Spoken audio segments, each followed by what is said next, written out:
आज आपण पाहणार आहोत नाशिक लोकसभेचा इतिहास, रंजक लढती आणि आगामी राजकीय गणित। खरं तर नाशिक लोकसभा मतदारसंघावर आतापर्यंत कोणा एका राजकीय पक्षाचं वर्चस्व राहिलेलं नाही। सुरुवातीच्या काळात काँग्रेसचा या मतदारसंघावर वर्चस्व होता, पण 1977 सालानंतर या मतदारसंघाने कधीच एक पक्ष आणि खासदाराला लागोपाठ संसदेत पाठवलेलं नव्हतं। एका खासदाराला दुसऱ्यांदा संधी न देण्याची परंपरा असलेल्या नाशिक लोकसभा मतदारसंघात मात्र शिवसेनेचे विद्यमान खासदार हेमंत गोडसेंनी सलग दुसऱ्यांदा निवडून येत मोठा इतिहास रचला। हाच रंजक इतिहास आपण आज पाहणार आहोत गणित लोकसभेच्या या आजच्या भागात। नमस्कार, मी रोहित आणि मुंबई तकच्या या व्हिडिओमध्ये आपलं स्वागत।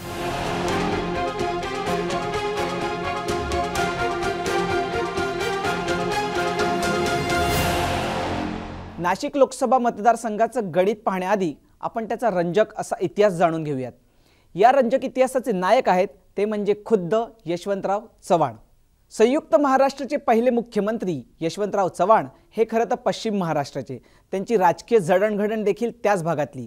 पण असं असलं तरी आणीबाणीच्या वेळी नाशिक लोकसभा मतदारसंघानेच यशवंतराव चव्हाण यांना पहिल्यांदा लोकसभेत पाठवलेलं, आणि ते देखील बिनविरोध। त्याचं झालं असं की 1962 साली भारताचा चीनबरोबर युद्धात पराभव झाला। त्याच पार्श्वभूमीवर तत्कालीन संरक्षण मंत्री कृष्ण मेनन यांना संरक्षण मंत्रिपदाचा राजीनामा द्यावा लागलेला। एकीकडे आणीबाणीची परिस्थिती निर्माण झालेली असताना एक खमका आणि तेवढाच ताकदीचा संरक्षण मंत्री पंडित नेहरूंना हवा होता। त्याचवेळी नेहरूंसमोर यशवंतराव चव्हाण हे नाव पुढे आलं। नेहरूंनी देखील तात्काळ यशवंतरावांना दिल्लीला बोलावून त्यांच्याकडे संरक्षण मंत्रिपदाची जबाबदारी सोपवली। यशवंतरावांना देखील ही जबाबदारी तात्काळ स्वीकारली आणि तेव्हापासूनच हिमालयाच्या मदतीला सह्याद्री धावला हा वाक्यप्रयोग प्रचलित झाला। हे सगळं होत असताना दुसरीकडे काही तांत्रिक बाबी देखील पूर्ण करणं गरजेचं होतं, कारण यशवंतराव चव्हाण हे महाराष्ट्राचे मुख्यमंत्री होते, पण ते पद सोडून त्यांना संरक्षण मंत्री व्हावं लागलेलं। अशा वेळी त्यांनी लोकसभा किंवा राज्यसभेचं खासदार असणं गरजेचं होतं। त्यामुळे काहीसा राजकीय पेच देखील निर्माण झालेला। यशवंतरावांना नेमकं कुठून खासदार करावं हा प्रश्न सर्वांनाच पडला होता, पण याच मोक्याच्या क्षणी नाशिक लोकसभा मतदारसंघ हा त्यांच्यासाठी अत्यंत महत्त्वाचा ठरला। कारण नाशिक लोकसभा मतदारसंघाचे प्रतिनिधित्व करणारे खासदार गोविंदराव देशपांडे यांचं 1962 साली निधन झालेलं, त्यामुळे या मतदारसंघातील जागा रिक्त झालेली। म्हणून याच मतदारसंघातून यशवंतराव चव्हाणांना लोकसभेवर पाठविण्याचा निर्णय झाला। पण खरी गंमत पुढेच होती, कारण ही निवडणूक बिनविरोध होईल असं कुणालाही वाटलं नव्हतं, पण तसं झालं खरं आणि नाशिकने एक वेगळाच इतिहास रचला। नाशिक लोकसभा मतदारसंघासाठी पोटनिवडणूक जाहीर झाल्यानंतर 1-2 उमेदवारी अर्ज दाखलही झाले, पण नाशिकचे भूमिपुत्र कर्मवीर दादासाहेब गायकवाड यांनी ही निवडणूक बिनविरोध होण्यासाठी मोठी भूमिका बजावलेली। देशाच्या संरक्षण मंत्र्याला नाशिकमधून बिनविरोध लोकसभेवर पाठवावं अशी गळ काही नेत्यांनी दादासाहेब गायकवाडांना घातलेली। त्याला दादासाहेबांनी देखील हिरवा कंदील दिला आणि त्यामुळेच इच्छुक उमेदवारांना आपले अर्ज मागे घ्यावे लागलेले। यामुळेच यशवंतराव चव्हाण हे त्यांच्या पहिल्याच टर्ममध्ये लोकसभेवर चक्क बिनविरोध निवडून गेलेले। नाशिक मतदारसंघाने जी काही ऐतिहासिक कामगिरी केली होती त्यातून उत्तराई होणं हे यशवंतरावांनी आपलं कर्तव्य मानलेलं। लोकसभा निवडणुकीत यशवंतरावांची बिनविरोध निवड झाल्यानंतर नाशिक येथील एका सभेत यशवंतराव म्हणालेले, मी नाशिकचे ऋण फेडल्याशिवाय राहणार नाही, आणि त्यांनी आपलं म्हणणं खरं देखील केलं, कारण संरक्षण मंत्रालयाशी संबंधित मिग विमान कारखाना नाशिकजवळ ओझर येथे त्यांनी सुरू केलेला। असा ऐतिहासिक पार्श्वभूमी असलेला हा मतदारसंघ मात्र एका गोष्टीमुळे नेहमीच चर्चेत होता, तो म्हणजे एकदा निवडून दिलेला खासदार नाशिक जिल्हा पुन्हा निवडून देत नाही। पण हा इतिहास खोडून काढला तो शिवसेनेच्या हेमंत गोडसेंनी। हेमंत गोडसे 2014 साली मोदी लाटेत निवडून आले अशी टीका त्यांचे विरोधक हे सातत्याने करत होते। मात्र 2019 साली देखील मोठ्या मताधिक्याने निवडून येत हेमंत गोडसेंनी सर्वांनाच आश्चर्याचा धक्का दिला। 2014 मध्ये राष्ट्रवादी काँग्रेसचे छगन भुजबळ आणि 2019 मध्ये समीर भुजबळ यांच्यावर मात करत हेमंत गोडसेंनी खासदार म्हणून नाशिककरांवर आपला ठसा उमटवला। 2019 लोकसभा निवडणुकीत राष्ट्रवादी काँग्रेसचे माजी खासदार समीर भुजबळ यांच्यासोबत माजी आमदार माणिकराव कोकाटे आणि वंचित बहुजन आघाडीचे पवन पवार या दोघांच्या उमेदवारीने मतदारसंघातील राजकीय गणित बिघडवलेली। त्यावेळी लोकसभा निवडणुकीच्या रिंगणात एकूण 18 उमेदवार होते, पण रंगत आणलेली ती माणिकराव कोकाटे आणि पवन पवार यांच्या उमेदवारीने। 2014च्या निवडणुकीत छगन भुजबळांसारख्या तालेवार नेत्याचा हेमंत गोडसेंनी दणदणीत पराभव केलेला, पण याच पराभवाचा वचपा काढण्यासाठी 2019 मध्ये भुजबळ काका पुतण्यांनी नाशिक लोकसभा मतदारसंघात पूर्ण ताकद पणाला लावलेली। मात्र शिवसेना आणि भाजपने 2014 ते 2019 या 5 वर्षात मतदारसंघात जोमाने प्रचार करत ताकद निर्माण केली। एकीकडे गोडसे आणि भुजबळ हे आमने सामने उभे ठाकलेले, तर दुसरीकडे कोकाटे आणि पवार यांच्या उमेदवारीमुळे मात्र निवडणुकीचं चित्रच बदललेलं। त्यातही माणिकराव कोकाटे यांच्या बंडखोरीमुळे सर्वाधिक फटका हा समीर भुजबळ यांना बसलेला, कारण त्यांच्याच उमेदवारीमुळे झालेल्या मतविभाजनाचा थेट फायदा हा हेमंत गोडसेंना झाला होता। सन 2009 मध्ये या मतदारसंघात तिरंगी लढत होऊन त्याचा फायदा थेट राष्ट्रवादीचे समीर भुजबळ यांना झाला होता।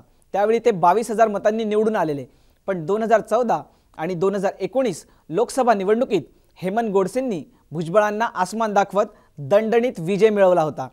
2019च्या निवडणुकीत नाशिकमध्ये वंचित आघाडीने अत्यंत महत्त्वाची भूमिका बजावलेली, पण माजी आमदार माणिकराव कोकाटेंच्या उमेदवारीने मतदारसंघाचं जातीय गणित बदललेलं, कारण या मतदारसंघात मराठा समाजाचं प्राबल्य आहे। अशावेळी गोडसे आणि कोकाटे यांच्या रूपाने 2 मराठा उमेदवार हे रिंगणात होते, त्यामुळे मराठा मतांचे विभाजन झालं।